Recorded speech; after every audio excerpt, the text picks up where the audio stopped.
Okay. Hi, everybody. Thank you so much for coming and staying with this space. It's always so exciting for me to see you. Hi, great to see you. Great to see faces so people want to come on. Thank you so much. Great to see you. Thank you, everybody. Check the camera there. Okay, great. All right, so here we are. Parshas Shoftim. We're in Elul. Baruch Hashem. We are in an incredibly exciting time of year where we get to do tshuva. We have the most incredible opportunity that most of the world doesn't understand the value of what tshuva is. So Chazal teaches that tshuva was created before the world. HaKadosh Baruch Hu wanted to create the world with pure din, with judgment, which as soon as Kadosh Baruch Hu again understood the nature of mankind, HaKadosh Baruch Hu understood that it wasn't going to be able to work if we weren't going to be able to have tshuva. And so teshuva was created in advance of mankind so that we would have the capacity to mess up the way that we do and then do tshuva. And we get to go into the full car wash of the year and have a full a full redo, get completely squeaky clean for the new year. And Baruch Hashem, we're at that time of year. So Baruch Hashem, it's an incredible time of year. And we are going to talk about in this piece of Reb Osher from this week, a piece entitled Matchilim Ha'Gedolim. We start from the greatest ones. The responsibility of those who are great in Klal Yisrael. And the truth is, if we think about the percentages of Klal Yisrael that are Shomer Torah and mitzvahs, they're relatively small, unfortunately. And so we need to consider ourselves as great in terms of Shomer Torah mitzvahs, those that are keeping Torah and mitzvahs. We have the responsibility to be great. We need to really realize who we are. Whenever we go down the streets and there are not yet Torah observant Yidden around, I try and remind my children, by the way, whatever people see us do, that's what they think all Haredi people do, and that's what they think all Frum people do. So we are the face of Klal Yisrael, and as such, we just can value who we are and who we are to all Klal Yisrael. Okay, so it's brought down in the Sifrei Musa.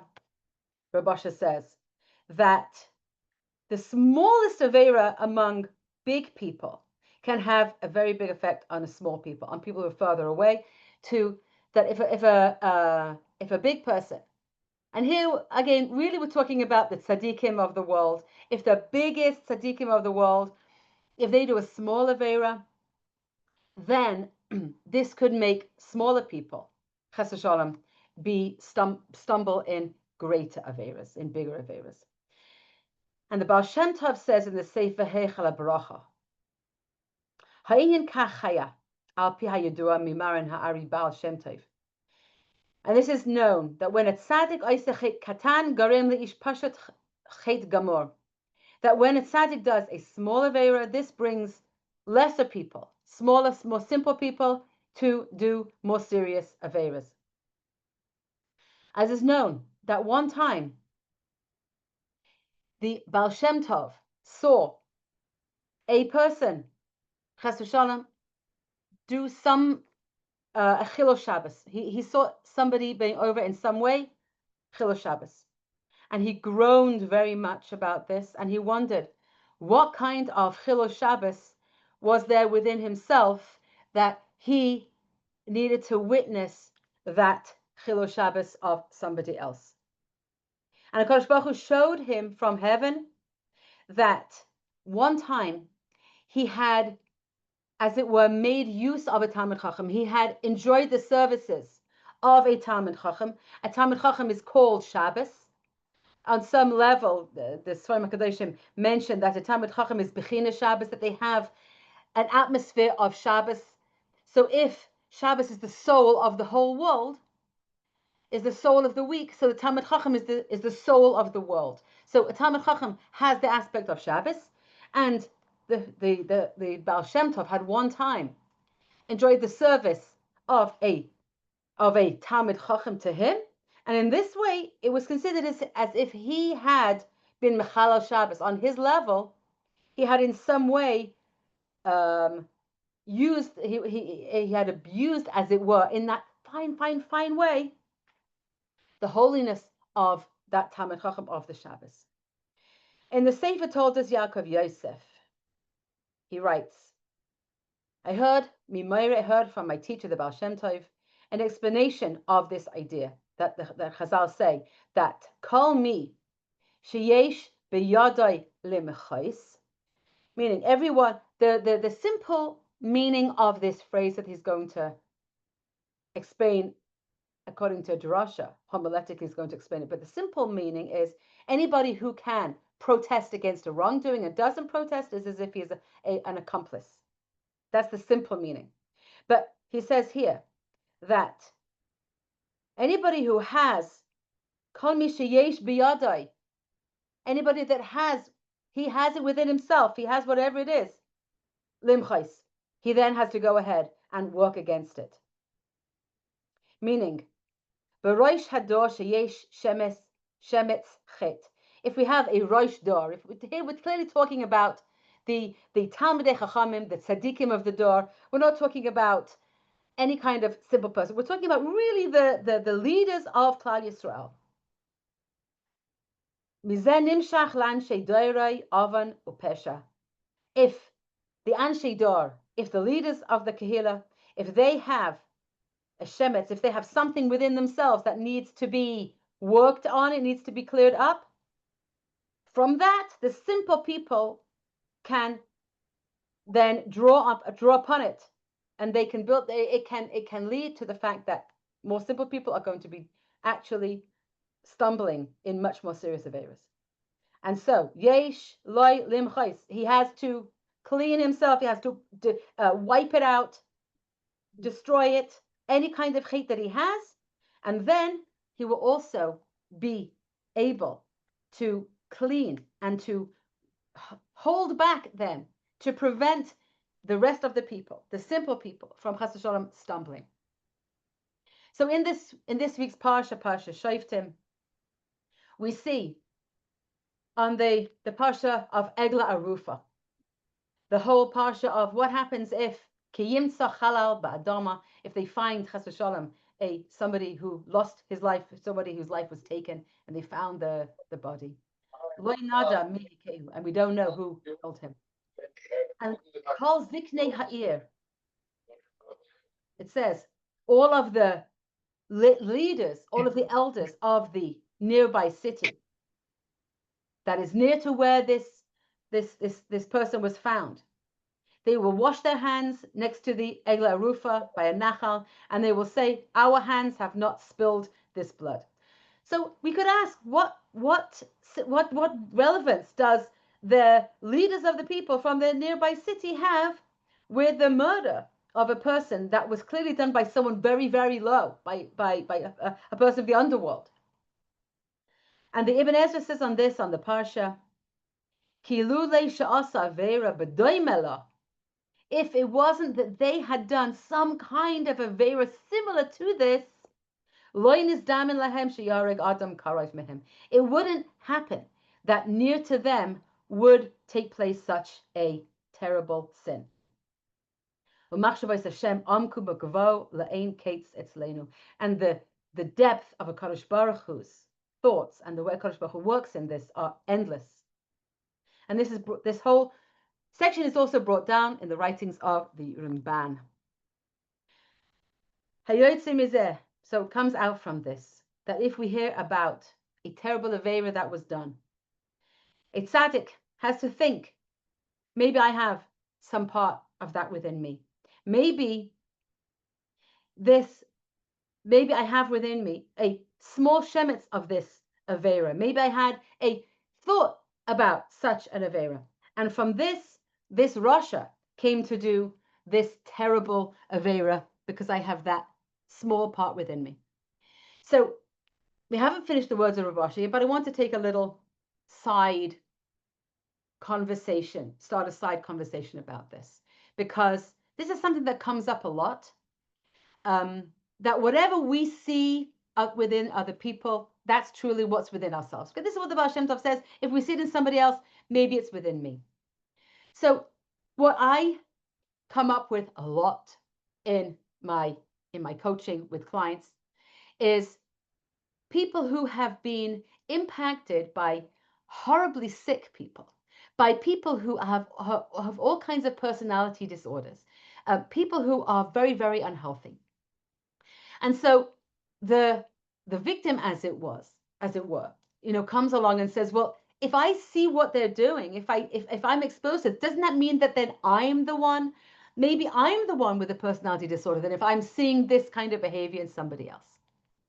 And so what we can understand here from what the Baal Shem Tov is teaching us is something very deep, and we really need to contemplate it on a deep level. And actually, the words of Carl Jung help us to understand the words of the Baal Shem Tov.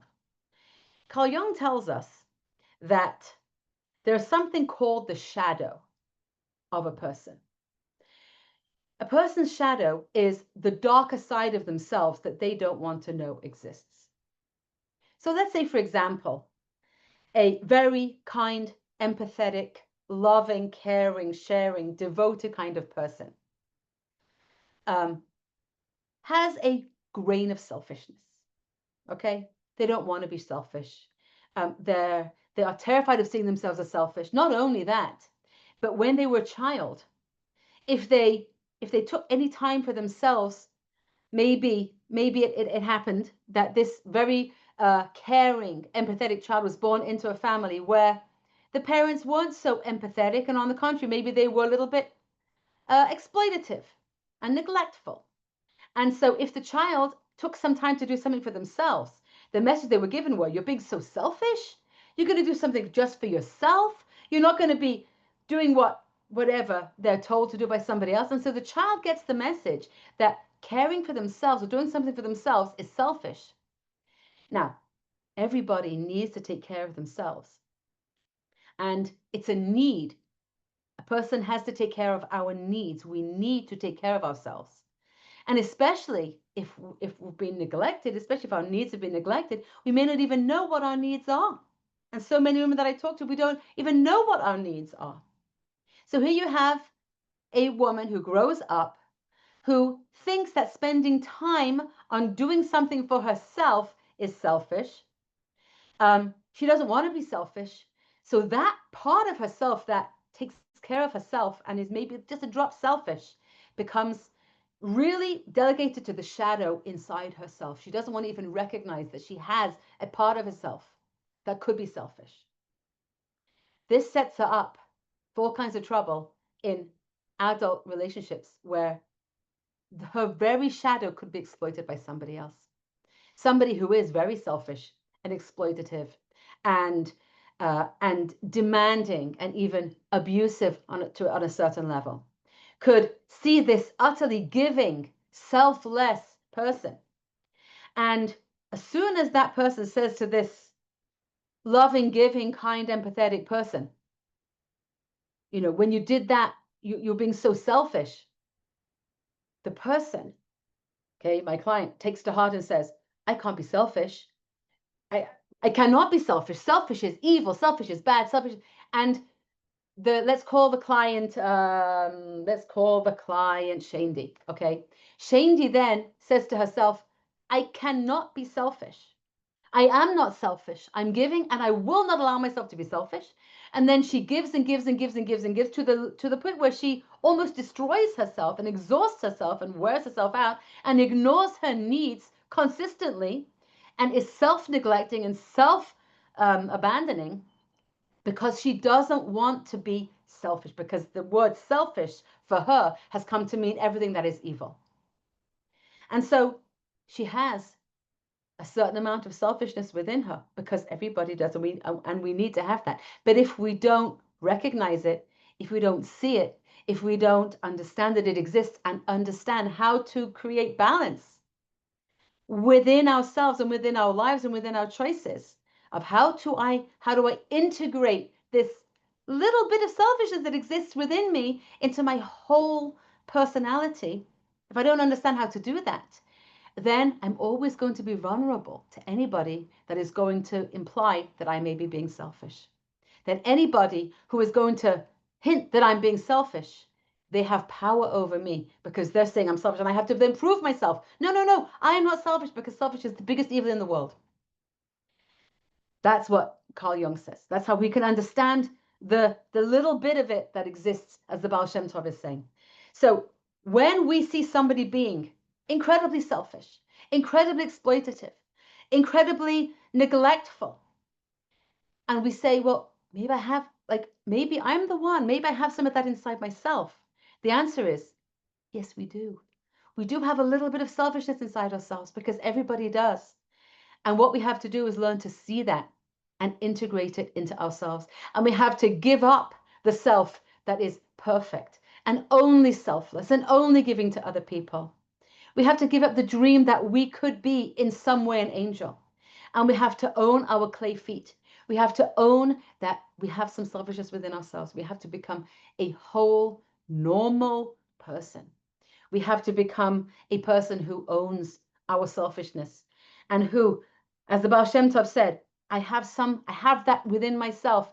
The Baal Shem Tov, the greatest tzaddik that he was, and the tzaddik hador that he was, he in some way took advantage, in some way, of a Talmid Chacham that he shouldn't have. Let us all understand how it's inappropriate to take advantage of other people, okay? We don't take advantage of other people. Most of all, Talmidei Chachamim. But so the Baal Shem Tov made a cheshbon nefesh, and the Kodesh Baruch Hu showed him that this is what he had done, and so he integrated that within himself. We need to integrate within ourselves our capacity for exploiting another person, for being selfish, for being lazy, for being neglectful, whatever it is that we're seeing in somebody else, we have some capacity for it.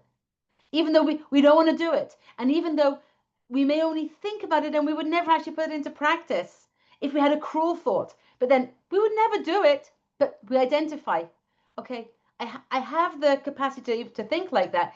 I would never act it out, but the goal here is to become humble enough to integrate into our vision of ourselves and our inner understanding of who we are. That shadow self, the darker part of ourselves, the pieces of ourselves that we don't want to put on the postcard and send out to the world. The part that's not on our t-shirt, or on our mission statement.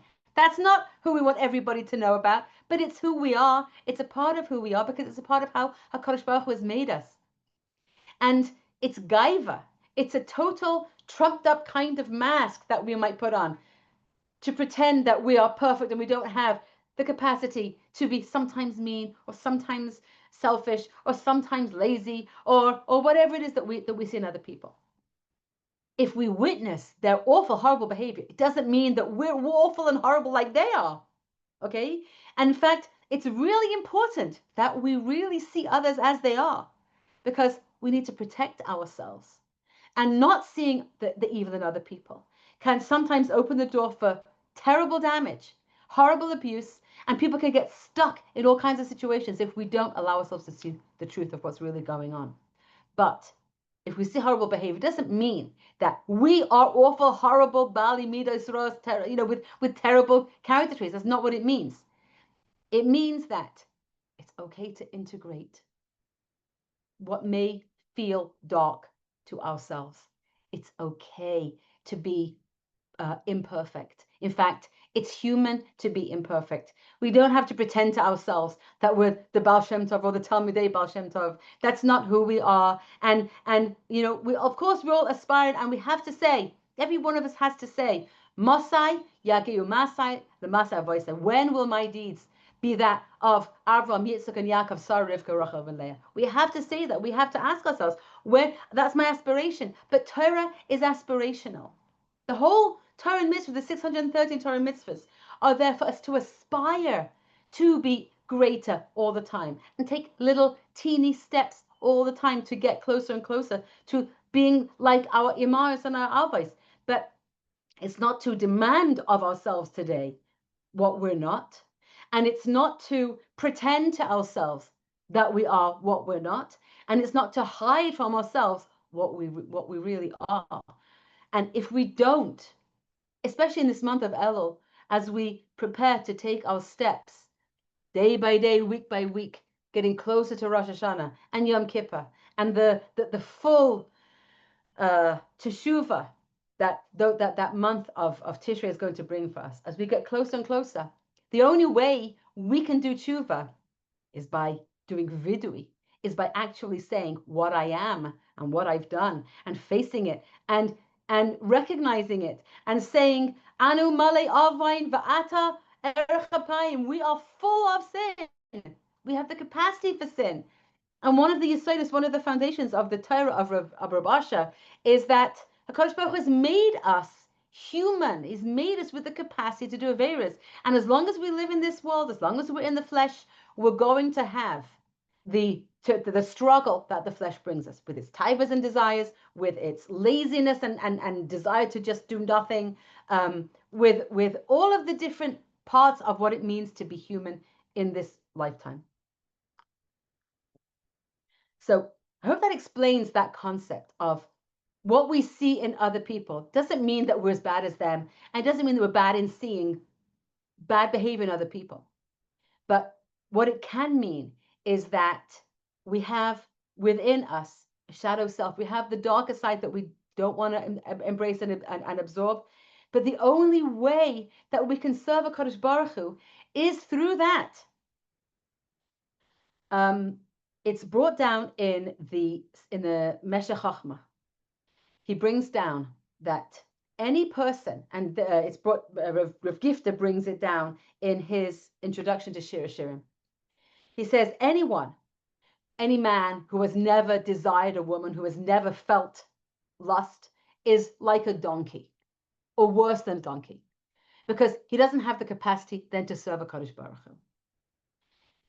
What this means is that all of the experiences that make a person a human being, all the experiences of love and pain and laziness and anger and longing and needing attachment, all of these feelings that we have, we need to feel them, and then we need to elevate them to a Kadosh Baruch Hu. That's the point of all of these things.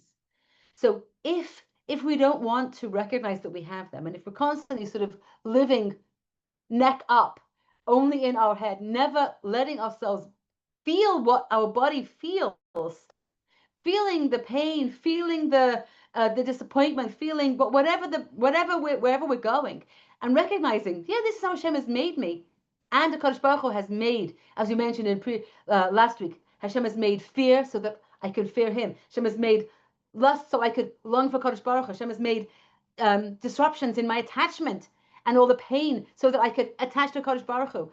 All of the needs and the feelings that we feel down here that are painful and difficult, and the way that we're constantly coming up against them, it's so that we can use them to attach to a Kadosh Baruch Hu. So we have to first of all recognize them.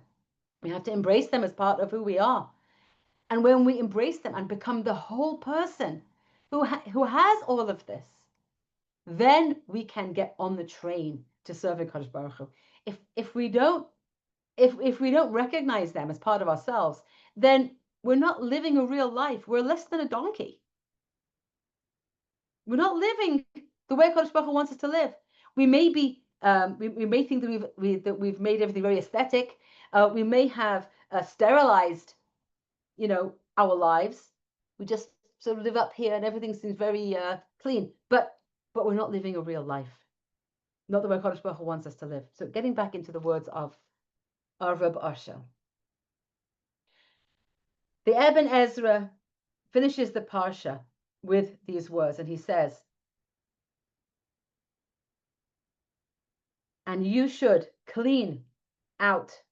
You should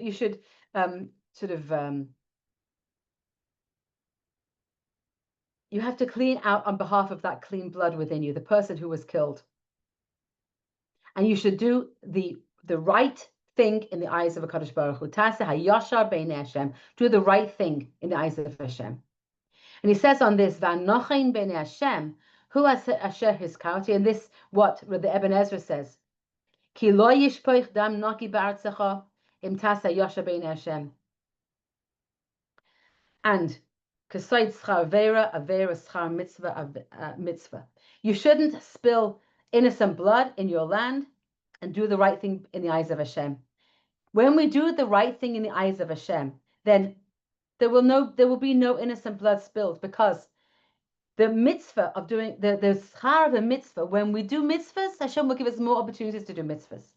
And when a person does averas, the schar avera is an avera. Whenever a person is involved in averas, then he's going to get more averas. And when we do mitzvahs, we're going to be drawn to do more mitzvahs. Simply seeing that another person is doing bad doesn't mean that we're going to do more averas. But we can't do tshuva for whatever bad we've done, for whatever, and we cannot elevate the character traits that we have if we don't recognize what we have inside ourselves. And we recognize that it's also a gift from a Kadosh Baruch Hu. It's not bad. It's not evil. Ki ein ra yom min shemayim. The Baal Shem Tov says, no evil comes down from Hashem, meaning the character traits itself. The selfishness we see inside ourselves, the laziness we see inside ourselves. And when I say laziness, I mean just the desire to sit back and do nothing sometimes. The desire to take care of ourselves. The desire to have more ice cream, or whatever it is. The desire to do more shopping than we strictly need. The desire for things that, the part of ourselves that we may view as dark, and I want to push it down, I don't want to see it's there. That part of us is not evil. It's there because Hashem loves us and He wants us to take it up and turn it to Him. So the first part is not judging it. Don't judge it. Other people may have judged it inside ourselves. Other people may make us think as this, let's say, as Shandy, right? Other people made Shandy feel that her little bit of selfishness was bad and evil. It's not evil. It's self-preservation. It's taking care of oneself. We need to have it. We need to learn how to integrate it in healthy living and balance our needs with other people's needs. But we have to take care of ourselves, our own needs first, in order that we are there to be able to take care of other people's needs. If we are schlepping around completely ois mensch, we don't have any capacity to be a person anymore, then what good are we? On the contrary, when we make ourselves the greatest, most, Shalom would say that the Jewish woman is to be the healthiest, most well-groomed woman in the world. When we are the healthiest, most well-taken care of version of ourselves, what kind of giving then can we give to other people? It's going to be on a much greater level than we could give when we're worn out, fashmated people. We can't do that. So, one second.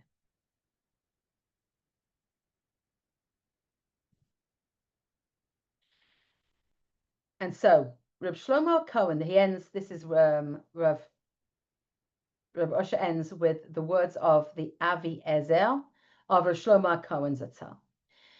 And he says like this, but truly, Klal Yisrael is all one, with Achava and Reus. We are all one. Kulam ki ish echad. We are all like one person. And then, when we all come together in one heart, then like all of the tzaddikim that were in that town next to where the murdered man was killed, when they all come together and they come to save Klal Yisrael, when they all come together, then nowadays together with Achdus, when we come with that thought of Achdus, then we can save other people who might be falling lower and lower. HaKadosh Baruch Hu wants us to come together with his iris of tshuva. And when we come together to think about tshuva, when we come together to think about Achdus, then we elevate ourselves together. And again, just as it says in the Talmud Devorah, that there's a piece of every one of our souls in the souls of every other one of Klal Yisrael, and there's a piece of every person in Klal Yisrael within our souls. When we do that, then the ripples of Teshuvah will also ripple out towards all Klal Yisrael, and all the Rechakim, all of those that are far away, will be drawn close to do Teshuvah together. If anybody has a question on what we spoke about today, please go ahead. You can write it in the chat. You can unmute and share your thoughts. If anybody has any thoughts or ideas to share, I'd love to hear from you. Hi, great to see you. Hi. Just want to say thank you again. Great. Have a good Shabbos. Good Shabbos. Thank you so much for coming on. Anyone else want to ask or share anything before we finish today? Baruch Hashem, thank you so much. Grateful to see you. Thanks for being here, everyone. Okay, nice wishing everybody. Yeah, someone said something? Hi. I just said it's so nice to see you again. Thank you. Thank you. Great to see you. Thank you so much. Yeah, wonderful for you to be here. Okay. Oh, I'm glad you enjoyed it. Thank you so much. Okay, Be'ez Hashem. So let's all embrace the human nature that the Kadosh Baruch Hu has given us, because they are the ways that we can connect to Kadosh Baruch Hu. They are not bad. They have the potential for holiness within ourselves. I'm so glad. Baruch Hashem. Let's elevate those parts of ourselves. Let's embrace them. Let's not keep them hidden in the shadows, because that will give other people the capacity to unfortunately exploit us if we keep it hidden from ourselves. When we recognize who we are and we embrace the lower parts of ourselves and say, okay, that's how Hashem made me. I'm not evil or black because of that, but that's how Hashem loves me because of that. I give him nachas. Let's end with this last thought of the Arachaim HaKadosh. The Arachaim said that there are 3 levels of nachas that the creations give to HaKadosh Baruch Hu. The first level is the Malachim. The Malachim give HaKadosh Baruch Hu nachas in some way. The second level is the tzaddikim in Olam HaEmes. The souls of the tzaddikim in the next world give HaKadosh Baruch Hu a lot of nachas. But the highest level of nachas to HaKadosh Baruch Hu is the souls, the souls of mankind that are in, I don't know whether he said in of Klal Yisrael or of mankind, but the souls that are inside the flesh. We give HaKadosh Baruch Hu the greatest nachas because we're here in this world, because we're fighting with the Yetzer of the flesh, because we have this, we can elevate it towards HaKadosh Baruch Hu, and that gives Hashem the greatest nachas. So let's not hide from the darker parts of ourselves. They may be darker, we may not have wanted to see them and they've been hiding in the shadow, but we can bring them into the light, we can see them, we can elevate them, and then no one else can manipulate us with them. No one else can make us feel bad, feel guilty for being human.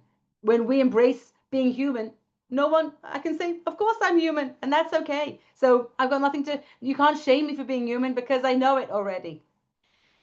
Good Shabbos, everybody, and a wonderful week ahead. Be'ez Hashem. Besares Tovos.